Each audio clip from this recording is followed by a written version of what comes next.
Hello everyone, hope you're doing well. It's time to have a look at the British leaks for Naval, and there are actually some pretty cool machines here. We start off with the Centurion, or specifically the HMS Centurion. Now the Centurion is a name that Britain uses a lot when it comes to its general forces. This one is talking about the ship from 1911, which was part of the King George V class of dreadnought battleships. There was 4 of these built, and the Centurion was the second one. This one was built, at least started in 1911, and was commissioned in 1913, just in time for the First World War.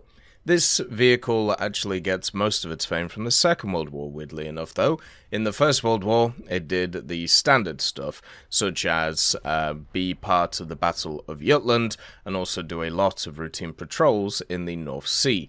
It also, in the interwar period, did quite a lot of stuff with the Russian Civil War, and also other areas. The vehicle itself is very much a dreadnought battleship. It has access to 5 twin-mounted 13.5-inch guns, 16 single 4 inches in the sides, and then also some torpedo tubes as well. But in the Second World War, it did something which was not really offensive in nature with its guns or with what standard ships would do. It was actually used to be able to create one of the Mulberry Harbours in the Normandy beach landings. Now, if you don't know what a Mulberry Harbour is, it's basically a temporary portable harbour, one where you can create it quickly in order to get troops and also equipment onto beaches quickly without having to worry about going onto the beach with it. It was a fantastic idea that came around from the British, and they started using them basically mainly for D-Day for some of the beaches. It worked fantastically, but also at the same time they did have to sink some ships in order to be able to use it. And unfortunately, the Centurion was one of the block ships which was sacrificed for this. We also have another Daring class destroyer, which is one that has popped up over the last few years in the game. This one is slightly different though. It's the BAP Ferré. Now this one did start life as a standard Daring class destroyer. Specifically, it was known as the Decoy, which was one of the 6. Now, this vehicle was commissioned into service by the Royal Navy in 1953, and it had the pretty standard armaments that you've seen from all of them. The 3 twin 4.5-inch guns.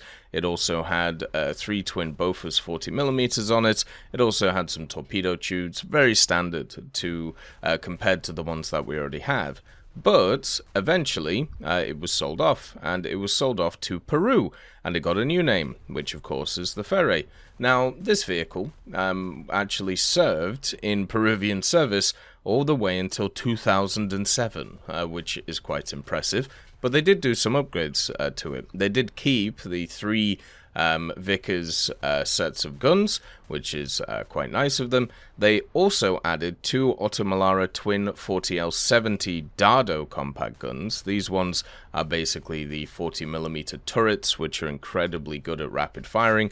They also added a squid mortar, but the major thing that they added to the machine is they added Exocet MM38 missiles to it. This is of course the French-built anti-ship missiles, which we saw in one of the videos that Gaijin did recently. And yeah, it's definitely an interesting upgrade compared to what we've seen previously. Now, the interesting thing about this vehicle is it actually had several upgrades where they changed the armament and also the fire control system, so there could be different variants of this thing with different power levels.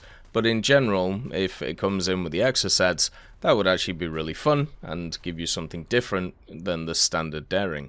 You also have another ship which is going to cause confusion as well. This one is the HMS Glamorgan. Now the HMS Glamorgan is a county class, but it isn't a county class cruiser. No, it's a county class destroyer, because for some reason Britain just runs out of names on things, so we have to just keep revisiting old ones, even if it's literally 20 years earlier.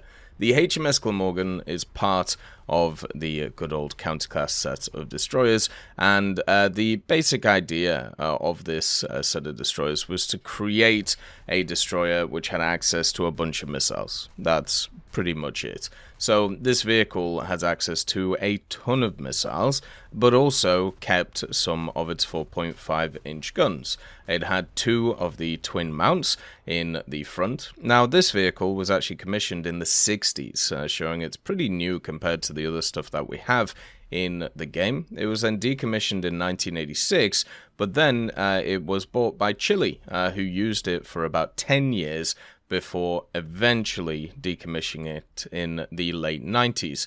This vehicle is very different compared to many of the other destroyers that we have. It's much more modern compared to a lot of the British ones, and this is kind of shown in its armament. So with the twin guns, it also had access to 4 MM40 Exocet missile launchers, which replaced one of the turrets, and then it also had 2 20mm Oerlikons, just kind of around the place, and 1 after-mounted Sea Slug GWS-2 SAM.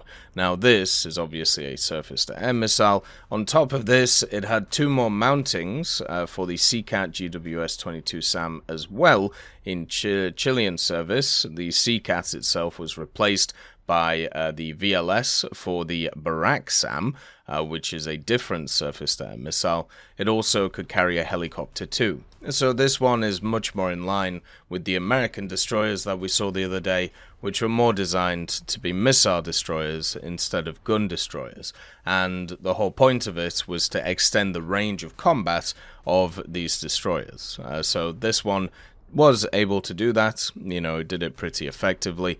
It was obviously used in the Falklands campaign alongside most of the other British Navy, and didn't really do much either side, but was able to give support to the HMS Ark Royal, which was the main point of it. As always, I hope you have a wonderful day, and I'll see you next time.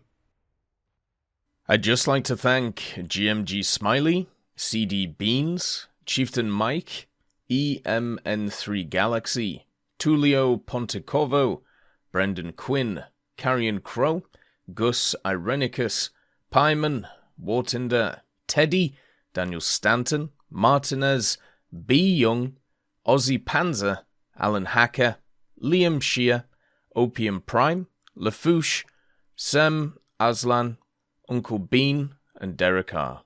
for supporting the channel.